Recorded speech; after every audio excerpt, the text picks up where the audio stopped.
Ang Hatch Game Fowl ay isang breed ng manok na kilala sa tapang nito sa laban, na nagmula sa Estados Unidos noong huling bahagi ng 1800s, at pinakamalapit na nauugnay sa Alabama. Ang kasaysayan ng breed na ito ay magkatambal sa personalidad ni Stanford Hatch, na kilala rin bilang Sandy, mula sa Long Island, New York. Si Sandy Hatch ay kredito sa paglikha ng isa sa mga pinakasikat na breed ng manok na Hatch Game Fowl, na naging tanyag noong unang bahagi ng ika-20 siglo. Ang programa sa pag-aanak ni Sandy Hatch ay nagsasangkot ng pagsasama-sama ng iba't ibang mga lahi ng dugo, kabilang ang Carney White Hackle, Carney Brown Red, Vermandoria Boston Roundheads, at Jim Thompson Mahoganies. Bagaman siya ay isang kilalang breeder, hindi siya palaging nananalo sa mga paligsahan, na nagsisilbing patunay sa komplikadong pag-aanak ng game fowl. Ang Hatch Game Fowl ay kilala sa kanilang mga bilog, dilaw na ulo at iba't ibang kulay ng balahibo.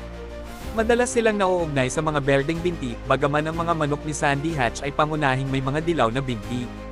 Sa paglipas ng panahon, lumitaw ang iba't ibang substrains ng Hatch Game Fowl, bawat isa ay may sariling natatanging katangian at estilo sa laban. Mga kilalang strain ng Hatch Game Fowl. Leaper Hatch. Binuo ni Judge Leaper noong unang bahagi ng ika-20 siglo, ang mga manok na ito ay kilala sa kanilang maitim, kayumangging balahibo, mga turkey crest, at mga berdeng binti.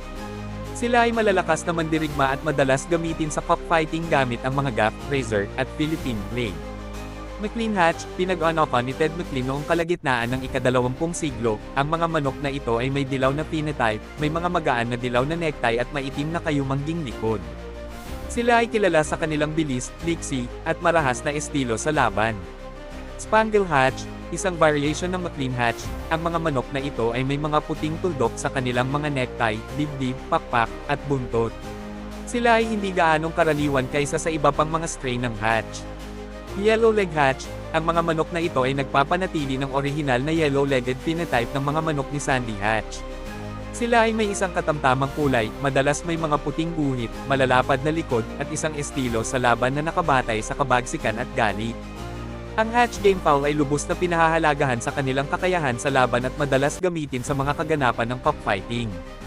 Ang kanilang estilo sa laban ay nailalarawan sa pamamagitan ng kombinasyon ng lakas, bilis, at agresyon.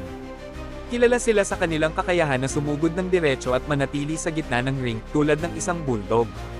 Ang pagsasanay ng Hatch Game Fowl ay nagsasangkot ng isang mahinahon na balanse ng kondisyon, disiplina, gawain, at pasensya.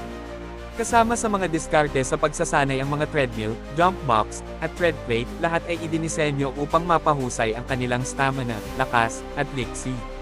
Ang tamang nutrisyon at pangangalaga ay mahalaga rin para mapanatili ang pinakamataas na pagganap at kalusugan. Ang pamana ni Sandy Hatch ay patuloy na buhay sa pamamagitan ng iba't ibang mga strain ng Hatch Game Fowl na umusbong sa mga nagdaang taon. Ang mga manok na ito ay lubos na hinahanap ng mga tagahanga ng cockfighting para sa kanilang husay sa laban at natatanging katangian. Bagaman ang kasanayan ng cockfighting ay nananatiling kontrobersyal, ang kasaysayan at pagpapalahi ng Hatch Game Fowl ay nagbibigay ng isang kamangha-manghang tanawin sa mundo ng game fowl at ang dedikasyon ng mga breeder na nagsisikap na mapanatili at mapabuti ang mga kahangahangang manok na ito.